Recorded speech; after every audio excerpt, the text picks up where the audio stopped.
500.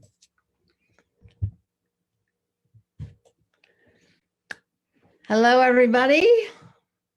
We are live on Facebook. We are coming to you from the Good of the Whole Connection field. And this is the Trust Frequency Embodied, applying the principles of the trust frequency to relationships for a relationship revolution. And that's an evolution, a relationship evolution. And what we're going to be talking about tonight, our conversation with Wowza Elisa Lodge, who's right there. And Connie Baxter Marlow. Connie Baxter right Marlow, there. who's me, who is I, and Andrew Cameron Bailey, who is he. And All right. we're going to have a conversation tonight on our defenses. And so, which is all part of this process of coming into conscious relationships and moving from victim to beloved. And what we're going to start out with is a meditation by Andrew Cameron Bailey here. This is part of our course, our online course, which is the Dance of Souls, the Relationship Evolution Revolution. That can be found. You can go to our website, thetrustfrequency.net /the-dance-of-souls, and check it out. And come join us at some point if you so desire to do this deep inner work. And so one thing, we have the 7 aspects of consciousness that create our reality. And every Monday night now, going forward for the next 6 weeks, we're going to address a different aspect of consciousness with our meditation that Andrew has done. So the meditation is online on YouTube and is part of our course. And so we're going to run that 7-minute meditation just to get things started. Do you want to put it in the context of the sentence or the 7 A's? Yeah, I'm going to, let's see. I'm going to show you our 7 A's sentence. I'm going to share our screen because this is a very important sentence. It's the 7 aspects of consciousness that create our reality that begin with the letter A, interestingly enough. And we have those 7 aspects in one sentence. So I'll share my screen so you can see that sentence. And then we'll go on into the meditation. So here it is. With expanded awareness and accurate assumptions, we choose our attitude, consciously direct our attention, align with our highest inner promptings, take committed action, and allow the loving universe to manifest beyond our wildest dreams. And tonight we're focusing on awareness. And if you go to the dictionary or most other sources of definitions of the word consciousness, pretty much all they ever say is that consciousness is awareness. Well, yes, that's true, but it's only one of a multitude of attributes. Our consciousness is actually the entire universe. It's everything we ever experience. It's every breath we ever take. So we'll start with awareness. And as these next 6 weeks unfold, we'll go into each of the other words or attributes of consciousness, each coincidentally in the English language beginning with the letter A. So we call these meditations in the key of trust. So these are supportive of the trust frequency work. the Dance of Souls work, all of the work we do.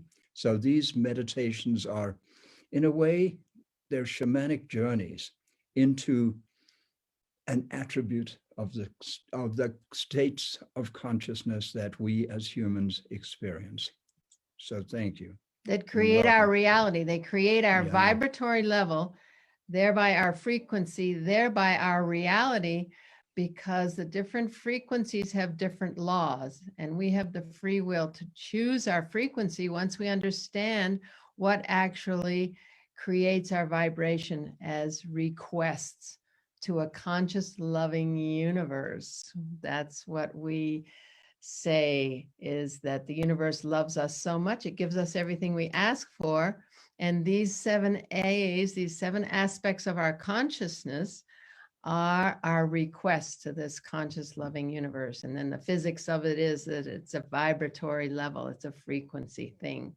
So let's So we're going to go deep, and then once we emerge in about 7 minutes, we'll embark on a lively conversation on the subject of awareness, and how awareness in particular tonight of our defenses. What are the barriers to us being in a, can we even say, a state of enlightenment, a state of constant awareness, a state of true presence? So here we go. Awareness. Noun. Having knowledge or perception of a situation or fact. The most fundamental and obvious aspect of consciousness is the phenomenon of awareness. An unconscious entity is simply one which has no awareness. An unconscious person has no idea of his or her surroundings, whereas a conscious person perceives his or her inner and outer environment on a level corresponding to his or her degree of awakeness. Pure, unconditioned awareness is the superconscious state that is the goal of meditation, nirvana. The meditator is simultaneously aware of everything and of nothing, dissolved into the all that is.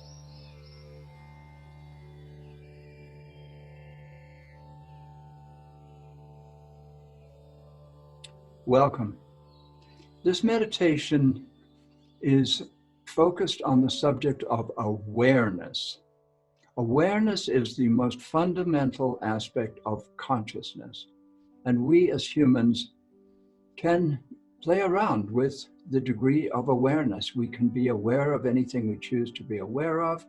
We can control or play with the degree of that awareness on any situation.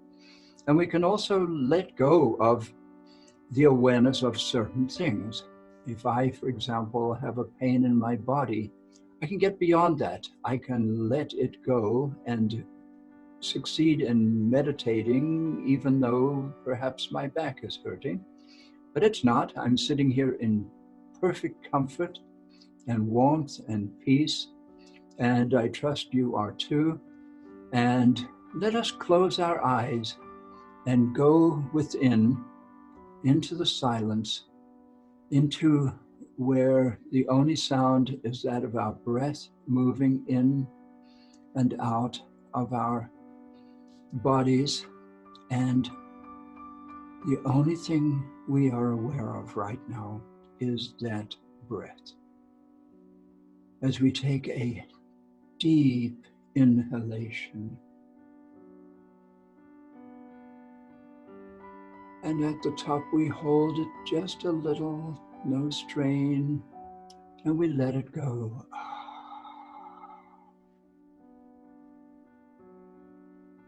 And we breathe in again.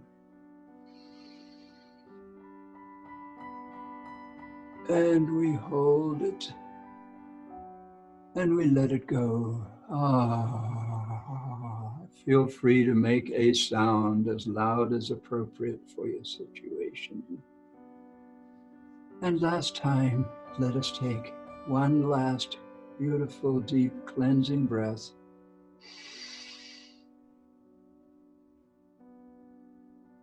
And let it go. Oh.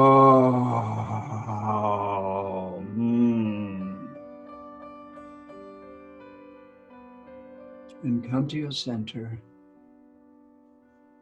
and remember, we are exploring the state of awareness. And for some of us, it's not easy to slow down our minds. Many of us have not had a lot of practice meditating, for example. A large part of meditating is allowing the world to drop away, to leave all of those concerns and cares and fears and inspirations and projects. Leave them at the door with our shoes. They'll be there when we come back. And let us go into a state of pure, unconditioned awareness. Let us just sit here silently in a state of comfort, our spines erect, and just explore, what does it mean to be aware?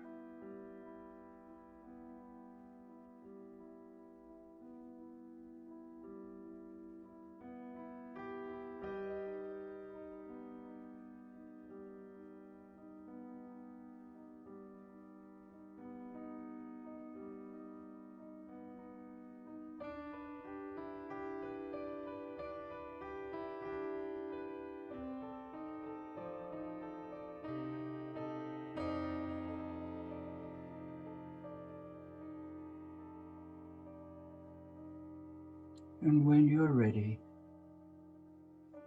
come back into your body, this beautiful body. Re-enter this life, this beautiful, sometimes challenging, sometimes inspiring, sometimes frustrating life.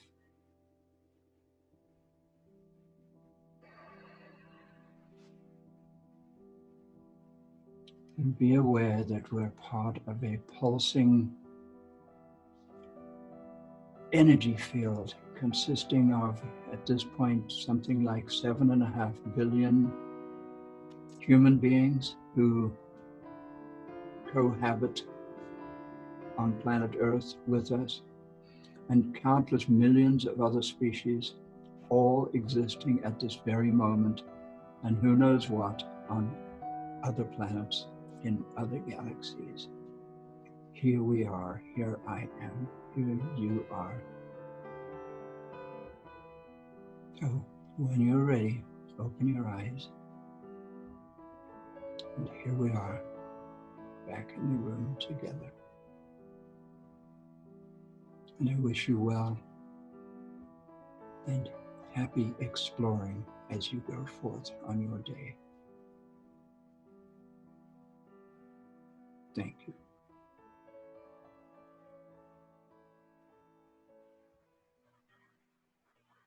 Andrew, do you want to just say a little bit about that meditation quickly? So what I am attempting to do here, and you let me know if it works for you, is to take us on these guided tours of our inner being, of our collective, individual and collective inner beings. And some of them are longer and deeper than others. This one was very simply asking the question, what does it feel like? What does it mean to be aware? And that can, obviously, there are countless answers to that question, but in the most primal sense, in the sense of pure, unconditioned awareness. What is that?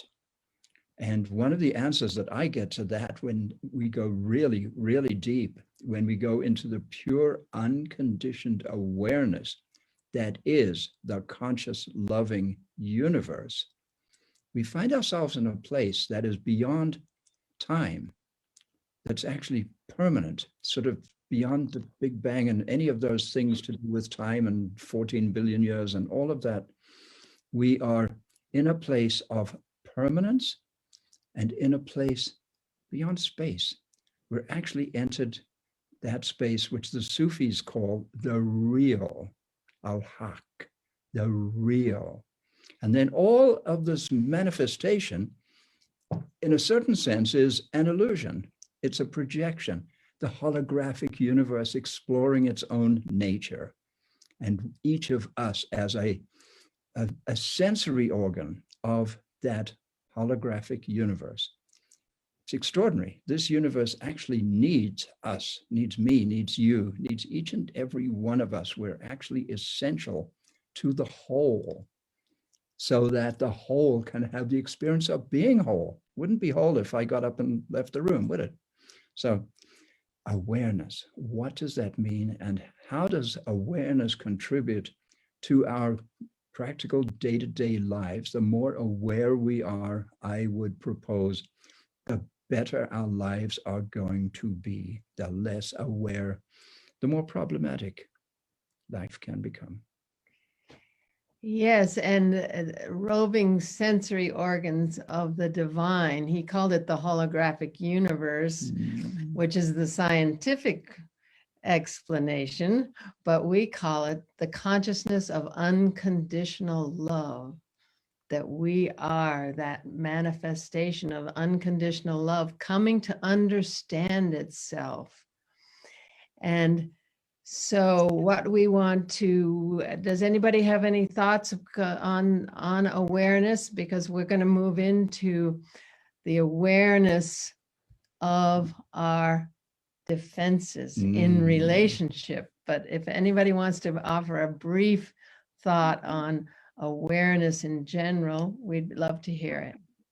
Well, when I can take a moment to actually feel the presence of my sensations in the moment, definitely sets the foundation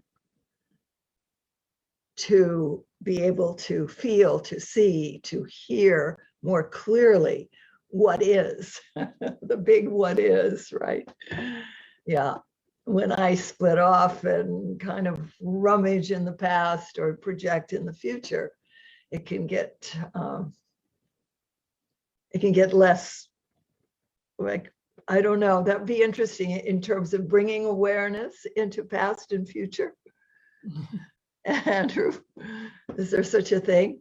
Well, okay. So in a sense, the famous phrase, be here now. Here now, right? Be fully present in this precious moment right now, because we miss so much of the right now because we're thinking about something from the past, because we're imagining something for the future.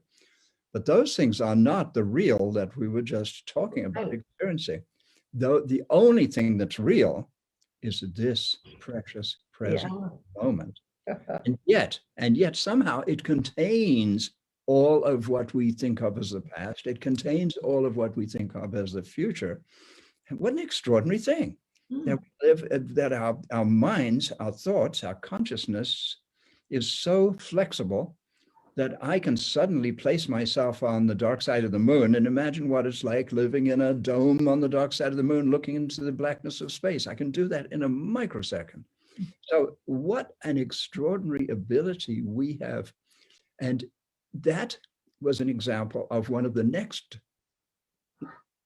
attributes of consciousness with the letter A, of attention. We have the ability to place our attention wherever we choose. And the more consciously we place our attention,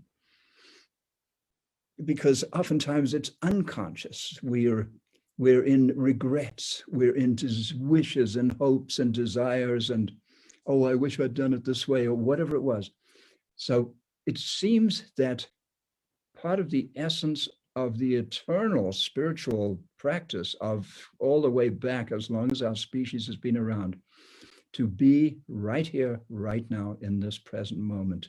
And yet it does include everything and all of time and all of space, because we are that. Beautiful, wonderful, expansive look at all that. So let's bring it in now to relationships, to our awareness of our defenses when we're triggered. Okay, we've been dealing with various aspects of this dance of souls. And tonight we wanted to address the defenses when we get triggered. What do we do? How do we defend ourselves, our masks, our egos, our those aspects of ourselves that we want to keep intact? We don't want anyone to see beneath them, beneath the mask we've put on that covers the parts of ourselves we don't love yet. And so it's a kind of a life and death situation when we get triggered to do whatever we can to the other to make sure they don't see that we don't think that highly of ourselves, that there's parts of ourselves we don't love yet. So we just wanted to explore that because there's so many different defense mechanisms that we have. And one of them is attack. Go on the offensive. Make that person bad and wrong so that person is feeling horrible about themselves and that they're defending themselves. That's what I do. Okay, that's when someone goes into attack mode of me, when I've said something to them that they don't like, that they feel triggered by, then I go into defense of myself because I get triggered. And then it spirals down because we're trading offensive remarks at each other it just keeps going down and down and down. And so for me, becoming conscious is, well, when I'm getting attacked by that person who's protecting themselves, then it's up to me to breathe, and don't let that trigger take over me and me going into defense for being accused of something I feel is inappropriate that isn't me, or just even if it is, how can I not get triggered? So I breathe. So, and what other mechanisms are there? Anybody have any suggestions? One of them is to just back off and disappear. Some people just leave the room. All of a sudden you were talking to them and everything was going fine, and then all of a sudden they're gone, man, because you've triggered them. And so anybody have any thoughts? Well, I do definitely see the feminine energy from all the people that I've worked with have a tendency to protect, to pull in slightly, to make themselves smaller.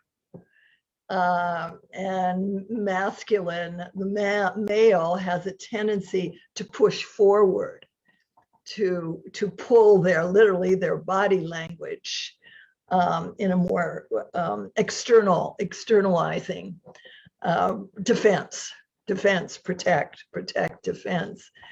And it's just fascinating, to be able to catch quite honestly, when someone is, on the defense, I can feel it so quickly now. There's like a twitch.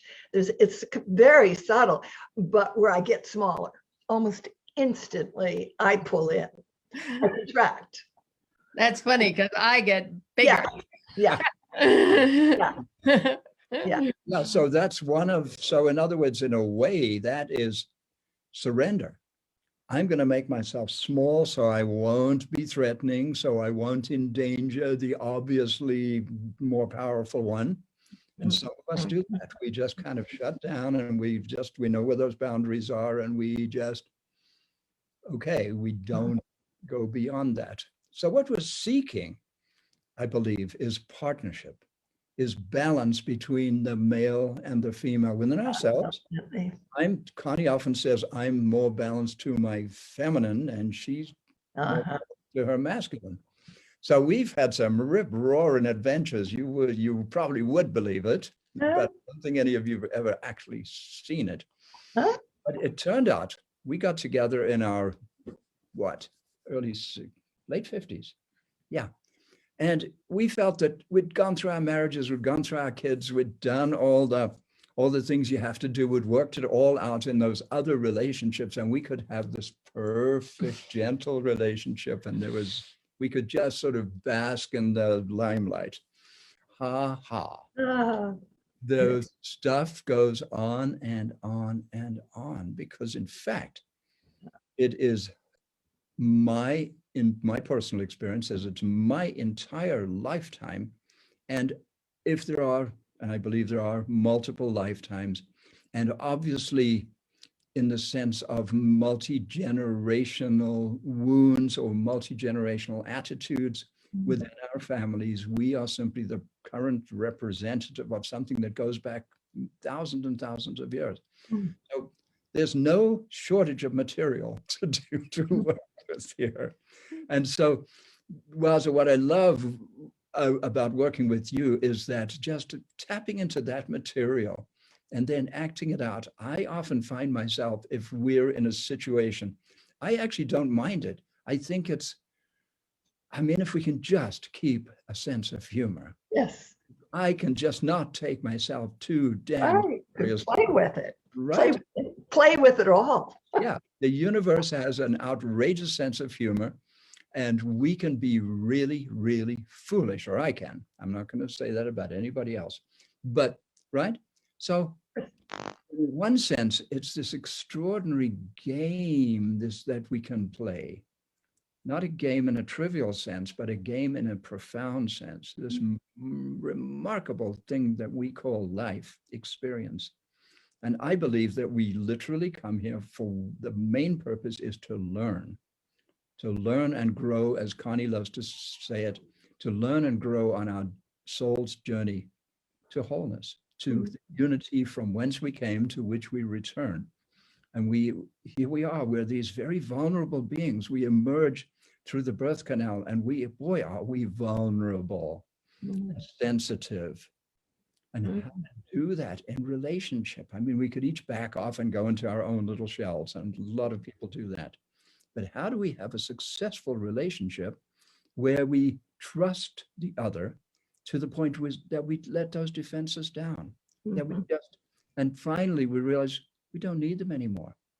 At one point we thought we did, but actually they turn out to be in the way. A defense is literally a fence. We erect a fence, we erect a wall. And I'm on this side and I'm safe here, and you can do whatever you like, girl. That is not a good strategy if you want to have a successful marriage or whatever relationship we're talking about here. Well, I know I've found one key in the sense that as soon as I start shrinking, if I could call it and go, oh, the incredible shrinking woman is here.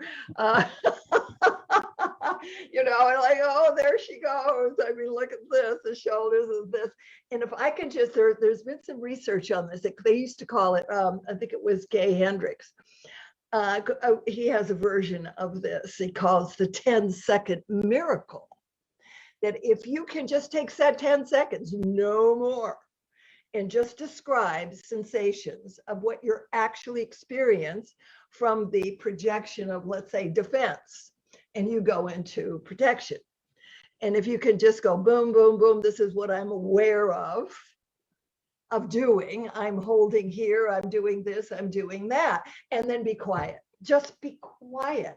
And now it's in the ballpark of the other person. And for the first time, they might be getting feedback of how their, let's say, attitude or projection is coming across to the other person and didn't even know. See, if there's a hider there that would usually just act like they didn't even hear it. I've done that one a lot. Happy-go-lucky, oh, it's nothing. Just instantly brush it off. They don't get any feedback. And in this way, see, there's no judgment. And when we describe our sensations and feelings, nobody can judge that because that's just a sensation, you know, that's just what I'm aware of. And usually what happens is the other person, there's shifts almost automatically, and that's what they call the miracle. Uh-huh. Yeah, I think, yeah, taking that time, the self-explanation. Yeah, hell, there I go shrinking again. Oh, Right. there I go Right. myself again. You know, because we see these patterns through our lives. And they're bound to come up with, I mean, we're human and divine. You know, with all the work I've done on it, I must say, you know, but I can catch it. And as you say, with humor, definitely helps. And sometimes with the defense, it's such a great energy. If you take all the stuff off of it, it's just a strong, powerful bump, you know, energy. And I'm going, oh, the defense is here. Yes, I love that role. I want to get in there and bam, bam, bam, too. Okay, stick them up. You know, I mean, just some crazy fun thing. But boom, you know, you can go back to that same level of energy, you know, critical assessments when it's played with just even a macro of few moments. So Oriana, do you have any thoughts on the matter? I bet you do. How about your dance?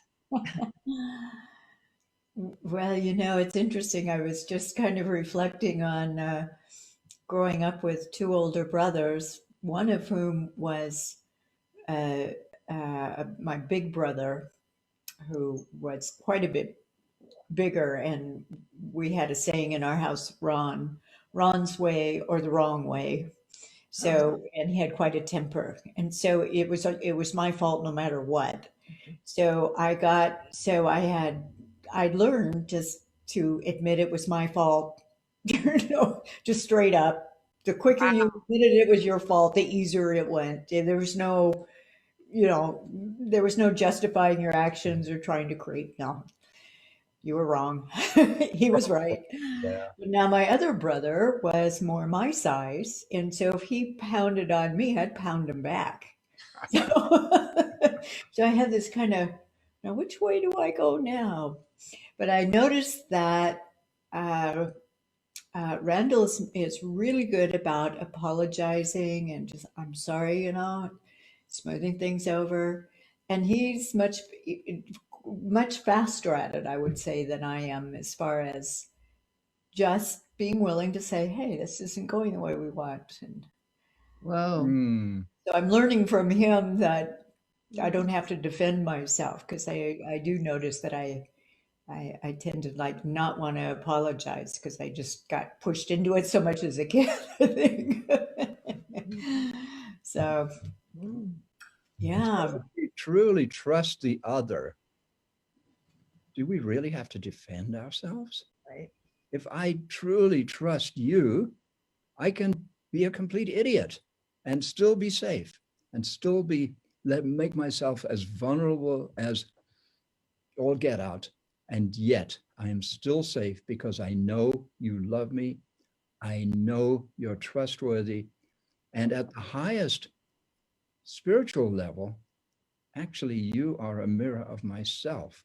So you're manifesting in my life as a mirror to teach me about myself on my journey. And I'm playing that same role for you. So we're mirroring each other, which is an extraordinary thing if we can really play that game or that role for each other in our day-to-day relationships. It's just the most extraordinary thing to be in a relationship with a fellow human being in this galaxy, in this universe. What an amazing thing. And to know that we are really simply energy, and the energy coalesces into me and it coalesces into Connie and each of us as these individuated souls who have arrived here. And to learn to be grateful for those challenging moments, because if we can actually sincerely be grateful to someone who previously we would defend ourselves or would attack them, attack being the best form of defense. What if I could truly, sincerely, you can't fake it, you can't fool the universe. So what if you're driving me nuts, and I can somehow respond to that by saying, wow, thank you. I didn't know that. I didn't know I needed that. Perhaps that's a strategy. Yeah, that's the big flip we talk about in the course. And that's the flip from anger to gratitude, which is, it's a big flip, because it takes understanding this conscious loving universe, that everything happens for us, not to us, that we came in on this journey to wholeness. We told the loving universe when we incarnated that it could show up for us and show us the parts of ourselves we love, our light, and our shadow, those parts of ourselves we don't love yet. So once we get really grok that and move into that, then we can laugh and we can become consciously neurotic, as Andrew brought up. You know, get it on the table and then laugh about it. What a gift. And that, I think that's called emotional maturity. Ooh. That's called emotional maturity. There's a concept. Yeah, it sounds like Randall is emotionally mature, that he can say, oh, darn it, honey, you know, didn't mean that, or, you know, without getting into the dance, you two getting into a downward spiral, he can just stop it right there and say, yeah. So Andrew and I have really moved in this past year into that place. And I think this course and these conversations have really helped us to move into that place of, yes, thank you. We can laugh about it. And oh my goodness, what a gift to the heart it is to be able to relax and laugh. And you can say something to someone instead of them taking it as a criticism, because it's triggering them into parts of themselves they don't love, it taking it as a criticism that you had no intention of being critical, but they've got triggers, and all of a sudden you're finding yourself getting triggered by them because they've triggered. I mean, it's a heck of a dance. And so it's just really been a gift to us, this course of coming together with you all here on Zoom and walking through this, and together we've really grown together, Andrew and I, and we're in our 70s. And I say it's like having a whisk broom into our subconscious. Okay, you healed that one in that relationship, and you healed that one in that relationship, and what about this one? And what about that one, into the little nooks and crannies, because we have to do this. It's the job we came here to do. Our soul asked to come to the planet to do this. And so the loving universe is going to keep coming and bringing us these experiences so that we will get that job done, so we don't have to keep coming back for more. And the earth is moving into a higher frequency. We have this work to do to keep up with her, because we can't get into that frequency if we're still have aspects we don't love, if we're still going into victim. We're looking at perpetrators, we're in victim, we're in blame, we're in shame, we're in guilt, we're in all those emotions that we're here to transmute for all of creation. As the earth moves into this frequency, that we had this job to do in these 3D suits for all of creation to do this work. So I just want to say to everyone, do the work. It's not that much fun, but man, it's what we came here to do. There's no shame, there's no blame. It's do it for the collective, do it for yourself, do it for your loved ones, and see what happens. You know, this reminds me, I spent a lot of time sitting with the Sufis, about 35 years all in all. And I probably learned something during that period of time. And one of the things I learned is that the process, the way they describe it, it's an ancient Persian order that I was involved with, and they call it polishing the mirror of the heart. So in an individual sense, if I'm sitting there and I'm working on myself, I'm working on what is called my zikr, which is my relationship with the divine, my relationship with Allah. And I'm looking into my heart, and my heart is encrusted and rusty and full of stuff, full of distortions. So the practice is polishing the mirror of the heart. And I see the parallel here, because in a relationship, there's a heart. Polish, polish, polish. Yeah. So Connie's little whisk broom thing, in a sense, is like, if we see our heart as a mirror, and the clearer and more shiny and more perfectly reflectant my mirror is, I suspect I'm a much better partner in relationship with an other. And if he or she also has a clear, beautiful, shining heart, wow. And that's not just a metaphor. It's a beautiful metaphor, but it's also an extraordinary reality. Because once we truly polish that heart, we find that there's nothing here except love.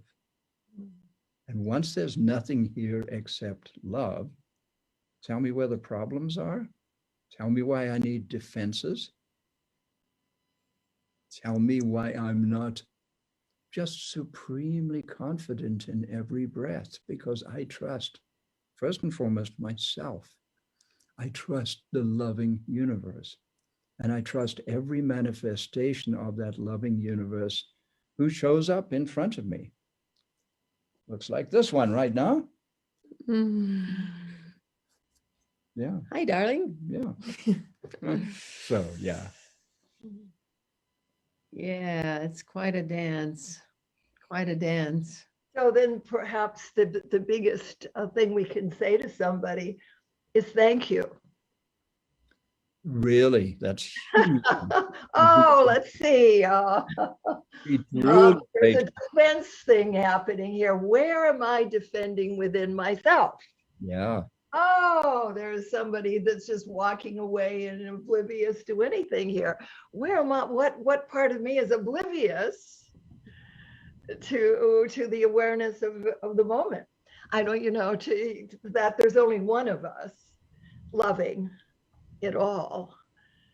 And for me to know, to really, that's my work now. It's just, the loving the one, and every being is a facet of the one that is me also. And if I can just, whatever it is I'm being hit by, what is that inside myself? Mm-hmm. That is still densifying the mirror of the heart. Yeah. So remembering that we create reality with the power of our consciousness, that's a major aspect of the Trust Frequency book, our opus magnum that we put out in 2012. Remembering that I create reality with the power of my consciousness. So if I'm looking at something that doesn't feel good, who's creating it? Yeah. I suspect it's me. So, and I'm going to complain, excuse me, like I need to look in that mirror and wake up. Yeah. But it's not about karma. It's not about how bad and wrong you were. Didn't say that, right. And right, we just, when we're creating our reality, and there's what we perceive as negative, not love aspects of our reality, it's not because we're bad and wrong and we're in a prior life. It's because our soul came on a journey to wholeness, and the conscious loving universe is showing up to show us the things we asked to see on this life walk, which is those parts of ourselves we don't love yet. We feel less than, we feel stupid, we feel too short, too fat, too whatever it is, stupid. Too beautiful. Too beautiful. Too beautiful. I bet there are some people who think they're too beautiful. Nobody worries about that one, do they? and a lot of people, they put on a lot of weight Yes. to protect themselves from being so beautiful. Yeah. That's So right. all of that journey is the journey of the soul, and is so beautiful. And if we can come at it with no shame, no blame, and get out of the victim perpetrator into understanding that conscious, loving, abundant nature of the universe, and that love, that big love, is unconditional, and that it gives us everything we ask for. It has to. It's its nature. Now, I'm like, this is a kind of a question too, because I was raised to look at, the energetics of the one. And for the last 4,000 years, it's been the mind over the one. Mm. It's been head-centric thinking that has, in a sense, ruled the roost. And for thousands and thousands, 25,000 years, it was I would say, the energetic component of the feeling. And when that energetic, of all the people I've worked with, there's such a starvation energetically in the expression of the emotions of the heart, that all of that repression has to go somewhere, and it goes into thought forms in the head, creating movies of the mind. Because when we can live out, I can blame you. If I can create, some big scene here, I have a place to allow, you see, some of this energy to come out. And it's so sad, because we literally use the people we care most about to exercise repressed, amazing, I don't need agreement on this one, amazing repressed emotional energy. I feel that is the basis of almost all of our sickness. Mm. The atom bomb. It has to go somewhere. And it is creating a divisiveness throughout the world. And what are we seeing? We're seeing massive contradictions of thinking. One against the other, one against the other, one against the other. And my feeling of course, this is, if we could come more into that feminine flow of energy, freeing our body language, freeing our vocal power, to express our deeper truth from the emotional standpoint, not of dumping emotions, but as a true guidance power, to let us know when to stop, when to go, when to, hold me, as every little child has this language. And we know perfectly well what the child is thinking. And then that, shut up. I don't want your feelings. I don't want all of that stuff. Just talk English. And now we've got words to describe our feelings. And most of the time it's describing feelings. It's not feeling. And that's where I feel, what do we do with this massive repression of emotional energy? That's a beautiful Yeah. articulation of the human condition, Of the situation.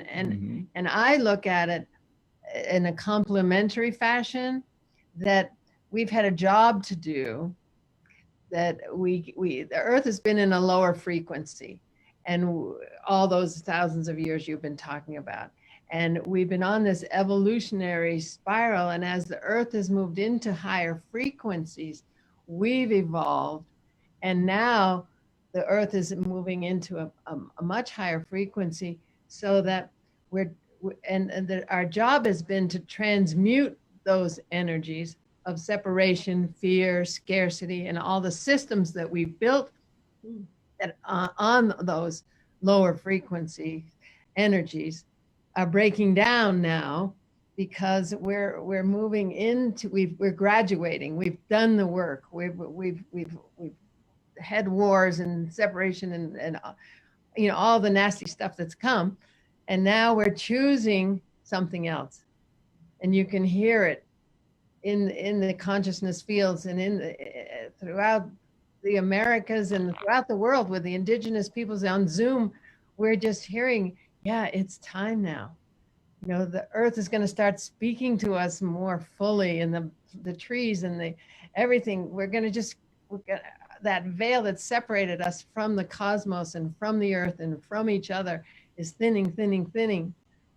And so that's just another way of expressing, I believe, what you're saying so beautifully on the emotional realm, that we're in this big shift, that we've done our work, and now we're healing, we're moving, we're in the process of taking that leap that we have to choose. We have to choose it and bring it into the physical. That's been our job for all of creation. May I quickly recognize that Connie has just expressed a truth and a reality that is very, very real. She spends large amounts of time on Zoom calls with extraordinary beings from all over the planet, as she said. So there is something going on that's deep, it's real, it's profound, and yet it's still a tiny minority of our species, because the mainstream, there's this new term, what, MSM, mainstream media.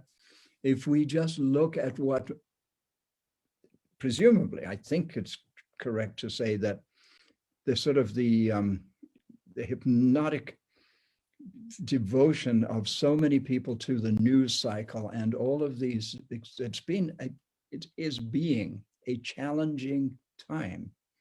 And so challenging times can bring about profound transformation if we take advantage of them in an appropriate way. And I suspect that there's not an awful lot of people on this call right now. There's however many, we usually have 50 or 60 on Facebook Live, and here's this little group here. I love you, it's beautiful. But we are not the current consensus reality. So it seems that there is work to do both individually and very much collectively. And we live at this time to really acknowledge the dividedness of our species. We've divided ourselves into all these different camps. And what obviously it takes, from my perspective, just an enormous amount of trust, just raw trust, to trust all this crazy, apparently crazy stuff, and to trust that that too is right, that that too is real, that that too is making progress in the right direction, that there's no such thing as a wrong direction. Whoa. So it's work. And work is defined according to Yogananda, for example. Work is love made visible. So it's, Connie said, the earth is moving into a higher frequency and we've got work to do to keep up with her. And I say, what if it's us doing our work? And because we are the earth, we are the planet, we are the consciousness of this planet, we're completely connected with it. What if it's the awakening of our species, perhaps? Perhaps we have a real role to play, and that there are the way showers, and there are now millions of us, and there used to be, I think there used to be very few. So I think it's a fascinating moment in the history of our species, friends. The cultural creatives are definitely expanding. Yep. And we'll just close it, and I'll just say, to me, it's God's big event, and we're crew, and we can trust that it is an evolutionary upward spiral to peace on earth and heaven on earth. For me, it's a given, it's an absolute, and when it's an absolute, I'll tell you, it changes one's entire reality of what you see and what you attach to the circumstances that are occurring in our individual lives and our collective. So we'll jump off Facebook Live. May I quickly ask Oriana if she has a final thing to say, because you've sat there beautifully concentrating, and do you have a gem for us at this last moment before we hand it off to John? Oh. Not putting me on the spot, are you here? No, just a gem. Like a diamond. Well, I think my dolphin friends have something to say, and the way that they are operated in a pod. They have an alpha male, but then the females in the pod follow the leader that knows how to do best what needs to be done. And I think that's the transitioning that we're really making from our alpha kind of state of being in the world to more of a sense of let leadership be that which is the one that does it best, that we can really follow, and finding that heart first. And it could just be the heart, right? All of Yeah. us. That if we following followed our our Interesting. own heart and literally felt, but that requires feeling the heart.